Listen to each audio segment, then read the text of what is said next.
मेरा नाम है अजय। भरे पूरे परिवार में पला बड़ा। दादा दादी, माँ, पिताजी, भाई बहन, पता नहीं वक्त कैसे गुजरा, कब बचपन बीता, कब जवानी आई। ना कभी पैसे की कमी और ना प्यार की। अकेलापन महसूस तब हुआ जब नौकरी करने अकेले शहर आना पड़ा। एक कमरे का घर लिया किराए पर। सुबह उठकर नहा धोकर चल पड़ता दफ्तर की तरफ। रास्ते में सिंधी का होटल आता।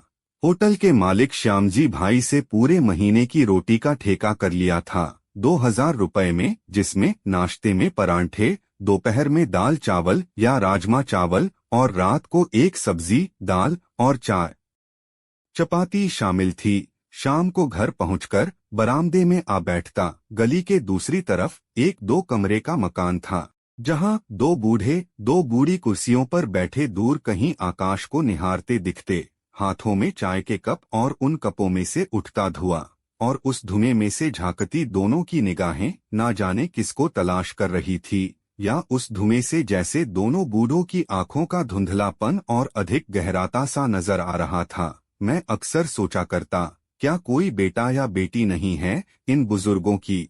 पर मुझे यहाँ रहते करीब 1 महीना होने को आया, लेकिन इन बूढ़ों के यहाँ कोई रिश्तेदार देखा नहीं था। एक शाम मैं खुद ही उन दोनों बुजुर्गों के यहाँ पहुँच गया। नमस्ते अंकल। नमस्ते आंटी, मैं आपका पड़ोसी अजय। नमस्ते बेटा, आओ चाय पियोगे। मेरे मना करने से पहले ही आंटी अंदर रसोई की तरफ चली गई। और सुनाओ बेटा, परिवार में कौन कौन है। सब है अंकल, गांव में मुझे नौकरी की वजह से आना पड़ा यहाँ। इतने में आंटी चाय ली आई थी, साथ में पार्ले जी के बिस्किट भी थे।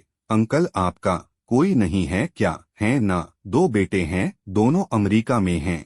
आंटी बोली, सॉफ्टवेयर इंजीनियर हैं, 10 लाख रुपए महीने की सैलरी है। आंटी की आंखें बातें करते हुए चमक रही थी, लेकिन उस चमक के साथ अगले ही पल अजीब सी उदासी छा गई। मैंने अंकल आंटी के पास रोजाना शाम को आना शुरू कर दिया। शाम की चाय मैं अक्सर उनके साथ पिया करता। धीरे धीरे दोनों बूढ़ों के दिल के जख्म रिसने लगे। अब वो दोनों अपने मन की बातें मुझसे शेयर करने लगे। एक रात मैं हड़बड़ाकर उठा, देखा कोई दरवाजे को जोर जोर से बजा रहा था। दरवाजा खोला, देखा अंकल परेशान से खड़े थे। अजय बेटा जल्दी चलो, आंटी की हालत ठीक नहीं है। मैंने झट से कपड़े बदले। घर के पास ही एक ऑटो वाले अंकल रहते थे, उन्हें उठाया और आंटी को लेकर अस्पताल भागे। डॉक्टर ने कहा कि ब्लड प्रेशर बहुत ही ज्यादा हो गया है। उसने इंजेक्शन दिया और बोला सुबह तक ठीक हो जाएंगी। आप लोग रात भर अस्पताल में ही रुकें। अंकल और मैं अस्पताल में ही बेंच पर बैठ गए। बैठते ही अंकल की आंखों से आंसू बहने लगे। मैंने अंकल को कहा, हौसला रखो अंकल, आंटी ठीक हो जाएगी। ठीक हो या ना, अब तो बेटा उम्र के उस पड़ाव पर पहुंच गए हैं, पता नहीं कब बुलावा आ जाए ऊपर वाले का। बस बड़ा अकेलापन सा लगता है। पहले तो बड़ा अच्छा लगता था, जब दोनों बच्चे बाहर के देश में नौकरी करने गए थे। मेरी भी नौकरी थी, तब तो पता ही नहीं लगा। तब तो छाती गर्व से चौड़ी होती थी, लोगों को बताने में दोनों बच्चे अमेरिका में हैं, 10 लाख कमाते हैं महीने में। रिश्तेदारों में भी इज्जत बढ़ गई जब वो औरों से कहते, इनके दोनों बच्चे अमेरिका में हैं, इन्हें क्या कमी है। लेकिन अब लगता है कि कितने अकेले हो गए हैं। हम दोनों बच्चे 2 लाख महीना भेज देते हैं, खर्चा है 20,000। ऐसे समय जब उनकी माँ अस्पताल में है, क्या करूँ उनके पैसे का। उनका दिया 2 लाख मेरे कंधे पर हाथ रखकर हौसला तो नहीं दे सकता। मेरी खुद की पेंशन इतनी है कि उनके 2 लाख की जरूरत ही नहीं पड़ती। बैंक में हर महीने उनके 2 लाख जमा कर देता हूँ, वो भी उनके ही काम आएंगे। बातें करते कब सुबह हो गई पता ही नहीं चला। आज रविवार था, दफ्तर की छुट्टी थी। सुबह आंटी को के लेकर घर चल दिए। घर पहुंचकर मैं बाजार निकल गया। बाजार से अंकल और अपने लिए चाय नाश्ता ले आया। आंटी तो अभी सो रही थी। अंकल को नाश्ता कराकर साथ में मैंने भी नाश्ता कर लिया था। उसके बाद अंकल से इजाजत लेकर अपने घर आ गया। आते ही सीधा बिस्तर पर गिर गया। लेटते ही गहरी नींद में चला गया, क्योंकि रात भर जगा था।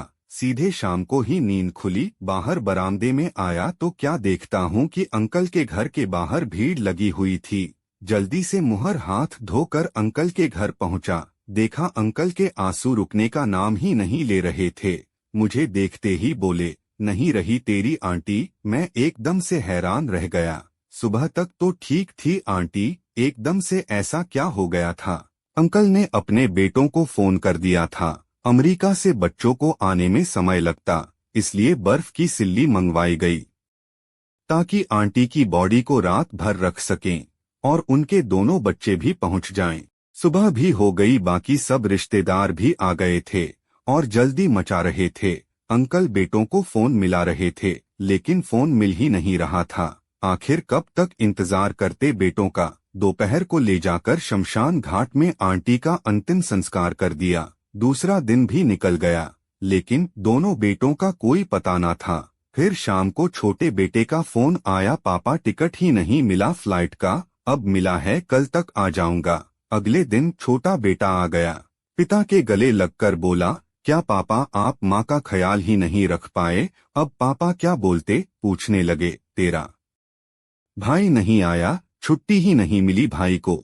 वो तो मैं बड़ी मुश्किल से आ पाया हूँ। भाई कह रहा था इस बार तू चला जा, पापा के टाइम पर मैं चला जाऊंगा।